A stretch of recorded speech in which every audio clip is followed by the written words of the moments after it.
Hello दोस्तों, स्वागत है आपका द स्ट्रॉन्ग माइंडसेट एकेडमी में। आपका री एग्जाम की इस सीरीज में आज हम करने वाले हैं बायोलॉजी के कुछ क्वेश्चंस। तो चलिए स्टार्ट करते हैं आज की इस वीडियो को। और आज का पहला प्रश्न है, आधुनिक वर्गीकरण पद्धति का जनक किसे माना जाता है? Who is known as the father of modern taxonomy? तो आधुनिक वर्गीकरण पद्धति का जनक माना जाता है कैरोलस लिनियस को। Option B is the right answer. अगला प्रश्न है, दो नामों वाले नामकरण पद्धति को क्या कहा जाता है? What is the naming system with two names called? तो दो नामों वाले नाम पद्धति को कहा जाता है द्विनामी पद्धति। Option B is a right answer. Next question है, पांच जगत प्रणाली 5 किंगडम क्लासिफिकेशन किसने दिया? Who proposed the 5 kingdom classification? तो पांच जगत प्रणाली दी थी R.H. बिटकर ने। Option B is a right answer. अगला प्रश्न है, प्रोटिस्टा जगत में कौन सा जीव आता है? Which organism belongs to the kingdom Protista? तो प्रोटिस्टा जगत में आता है amoeba. Option A is a right answer. अगला प्रश्न है, कवक का पोषण किस प्रकार का होता है? What type of nutrition do fungi have? तो कवक का पोषण होता है परपोषी प्रकार का। Option B is a right answer. Next question, शैवाल किस जगत के अंतर्गत आते हैं? Algae belongs to which kingdom?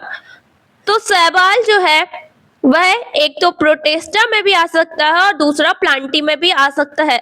अगर आप गूगल करेंगे तो आपको शैवाल जो है प्रोटिस्टा जगत में मिलेंगे, पर हम यहाँ पर लूसेंट केमिस्ट्री की बुक के साथ जाएंगे और उसमें जो राइट आंसर है इस प्रश्न का वह है Plantae. Option C is a right answer. अगला प्रश्न है, विषाणु वायरस को किस प्रकार का जीव माना जाता है? Viruses are considered as what type of organism? तो विषाणु को माना जाता है जीवित और निर्जीव के बीच की कड़ी। Option C is a right answer. अगला प्रश्न है, मोनेरा जगत में किस प्रकार के जीव पाए जाते हैं? What type of organism are found in the kingdom Monera? तो मोनेरा जगत में पाए जाते हैं एक कोशिकीय प्रोकैरियोटिक जीव। Option C is a right answer. Next question, पादप जगत में किस प्रकार के पोषण वाले जीव आते हैं? विच type of nutrition do organism that the plant kingdom have? तो पादप जगत में आते हैं स्वपोषी प्रकार के जीव। Option B is a right answer. अगला प्रश्न है, जंतु जगत में किस प्रकार के जीव पाए जाते हैं? What type of organism are found in the kingdom Animalia? तो जंतु जगत में जो जीव पाए जाते हैं वे होते हैं परपोषी प्रकार के। Option B is a right answer. Next question, Carolus Linnaeus द्वारा प्रतिपादित वर्गीकरण पद्धति किस आधार पर थी? On what basis was the classification given by Carolus Linnaeus? तो Carolus Linnaeus द्वारा प्रतिपादित वर्गीकरण पद्धति जो है वह है आकारिकीय प्रकार की। Option A is a right answer. Next question, पांच जगत वर्गीकरण में साइनोबैक्टीरिया को किस जगत में रखा गया? In 5 kingdom classification cyanobacteria are placed in which kingdom? तो पांच जगत वर्गीकरण में साइनोबैक्टीरिया को रखा गया है मोनेरा जगत में। Option A is a right answer. Next question, double membrane युक्त कोशिकांग किस प्रकार के जीवों में पाए जाते हैं? Double membranes organelles are found in which type of organism? तो डबल मेम्ब्रेन्स युक्त कोशिकांग पाए जाते हैं यूकैरियोटिक जीवों में। Option B is a right answer. Next question, Whittaker की पांच जगत प्रणाली में पोषण का मुख्याधार क्या था? What was the major basis of nutrition in Whittaker's 5 kingdom system? तो विटिकर की पांच जगत प्रणाली में पोषण का प्रमुख आधार था स्ट्रक्चर ऑफ सेल वॉल, कोशिका भित्ति की संरचना। Option A is a right answer. Next question, protozoa को प्रोटिस्टा में क्यों रखा गया है? Why were protozoas placed under protista? तो प्रोटोजोआ को प्रोटिस्टा जगत में इसलिए रखा गया है क्योंकि ये एक कोशिकीय यूकैरियोटिक हैं। Option B is the right answer. Next question, किस वैज्ञानिक ने 3 जगत वर्गीकरण का प्रस्ताव दिया था? Which scientist proposed the 3 kingdom classification? तो 3 जगत वर्गीकरण का प्रस्ताव दिया था अर्नस्ट हैकेल ने। Option A is the right answer. Next question, archaebacteria का कौन सा लक्षण उन्हें अन्य बैक्टीरिया से अलग करता है? Which characteristic differentiates archaebacteria from other bacteria? तो आर्कीबैक्टीरिया का कोशिका भित्ति में पेप्टिडोग्लाइन का अभाव जो है उन्हें अन्य बैक्टीरिया से अलग करता है। Option B is the right answer. Next question है, डोमेन वर्गीकरण का प्रस्ताव किसने दिया? Who proposed the 3 domain system of classification? तो 3 डोमेन सिस्टम का प्रस्ताव दिया था कार्ल बूस ने। Option C is the right answer. Next question, mycorrhiza किसका उदाहरण है? Mycorrhiza is an example of which association? तो माइक्राइजा जो है वह है सहजीविता का उदाहरण। Option B is the right answer. Next question, वर्गीकरण में टैक्सोन शब्द का क्या अर्थ है? What does the term taxon meaning in classification? तो टैक्सोन शब्द का अर्थ है किसी विशेष श्रेणी के सभी जीव। Option A is the right answer. Next question, मानव का वैज्ञानिक नाम क्या है? What is the scientific name of humans?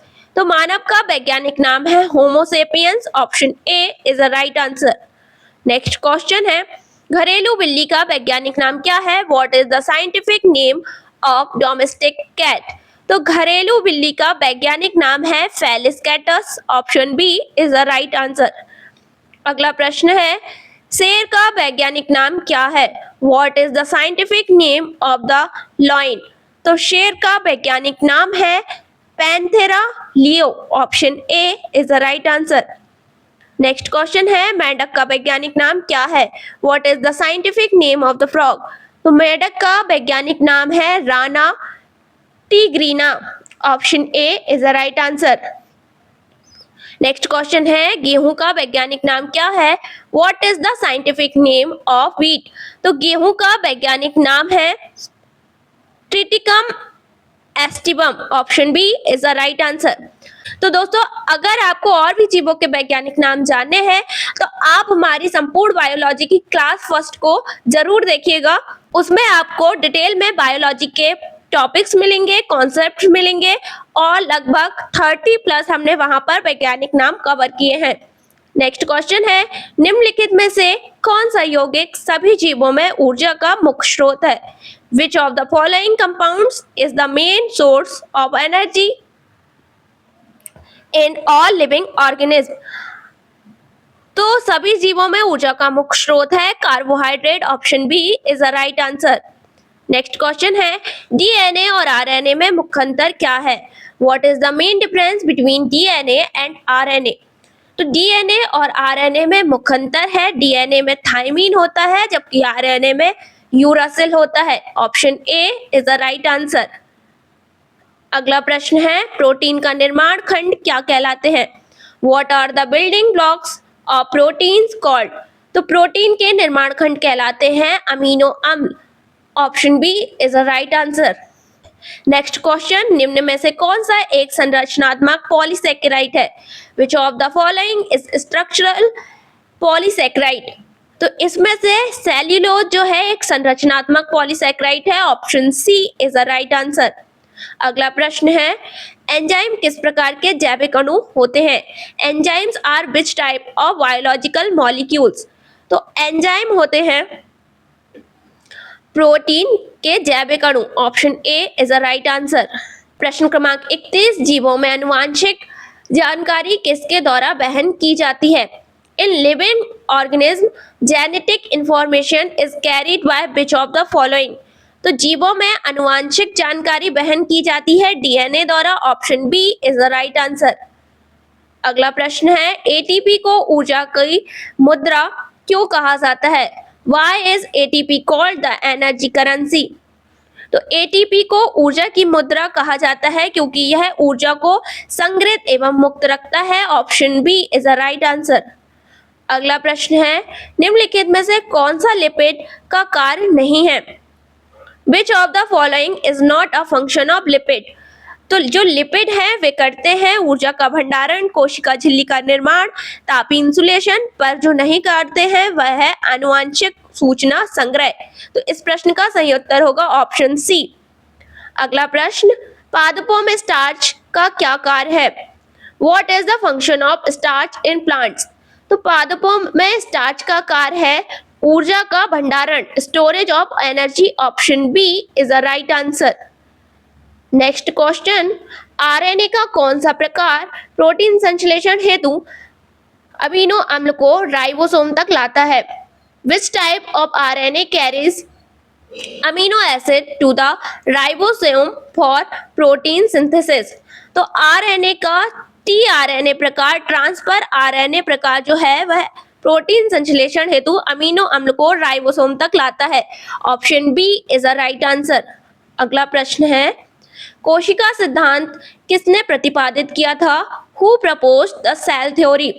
तो कोशिका सिद्धांत प्रतिपादित किया था शॉन एवं स्लाइडेन ने। Option A is a right answer. बढ़ते हैं अगली प्रश्न की ओर और अगला प्रश्न है, प्रोकैरियोटिक कोशिका में कौन सा कोशिकांग अनुपस्थित होता है? तो प्रोकैरियोटिक कोशिका में केंद्रक झिल्ली, न्यूक्लियर मेम्ब्रेन्स अनुपस्थित होता है। Option B is a right answer. अगला प्रश्न है, किस वैज्ञानिक ने सबसे पहले सूक्ष्मदर्शी से कोशिका का अवलोकन किया? Which scientist first observed the cell under a microscope? तो रॉबर्ट हुक ने कोशिका को सबसे पहले सूक्ष्मदर्शी के से अवलोकन किया। Option A is the right answer. अगला प्रश्न है, यूकैरियोटिक कोशिकाओं में ऊर्जा उत्पादन का मुख्य स्थल कौन सा है? Which is the main site of energy production in eukaryotic cells? तो यूकैरियोटिक कोशिका में ऊर्जा उत्पादन का मुख्य स्थल है mitochondria. Option B is the right answer. Next question, पौधों की कोशिकाओं में कौन सा अतिरिक्त संरचनात्मक भाग पाया जाता है जो पशु कोशिकाओं में नहीं होता? Which additional structural part is found in plant cells but not in animal cells?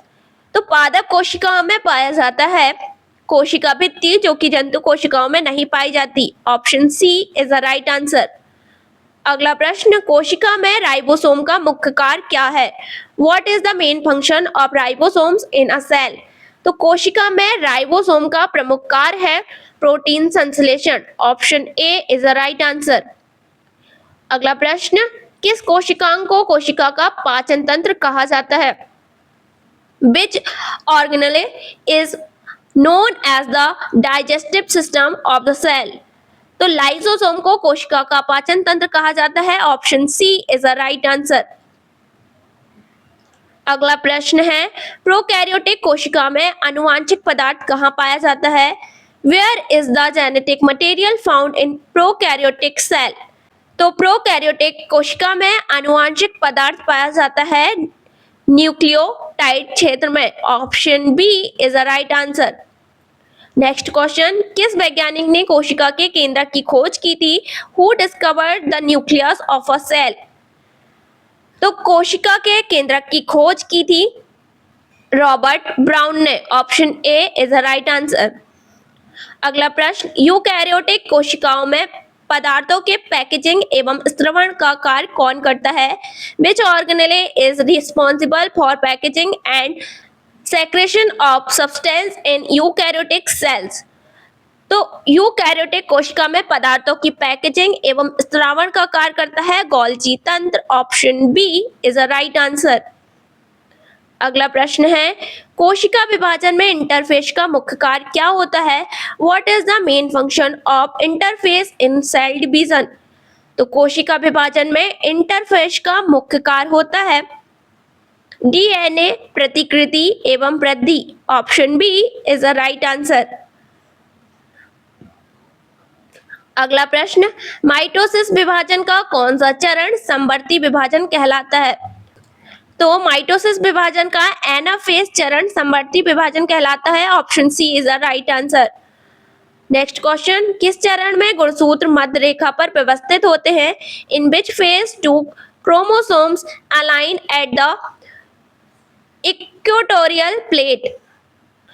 तो मेटाफेज के चरण में गुणसूत्र मध्य रेखा में व्यवस्थित होते हैं। Option B is the right answer. अगला प्रश्न, मियोसिस विभाजन का जैविक महत्व क्या है? What is the biological significance of meiosis? तो मियोसिस विभाजन का जैविक महत्व है गुणसूत्र संख्या में कमी करना। Option A is the right answer. Next question, किस कोशिका विभाजन में क्रॉसिंग ओवर होता है? In which type of cell division does crossing over occur? तो मियोसिस फर्स्ट फेज में कोशिका विभाजन में क्रॉसिंग ओवर होता है। Option B is the right answer. तो दोस्तों यहाँ पर हमने 50 क्वेश्चंस कवर कर लिए हैं। आगे के क्वेश्चन हम नेक्स्ट पार्ट में करेंगे।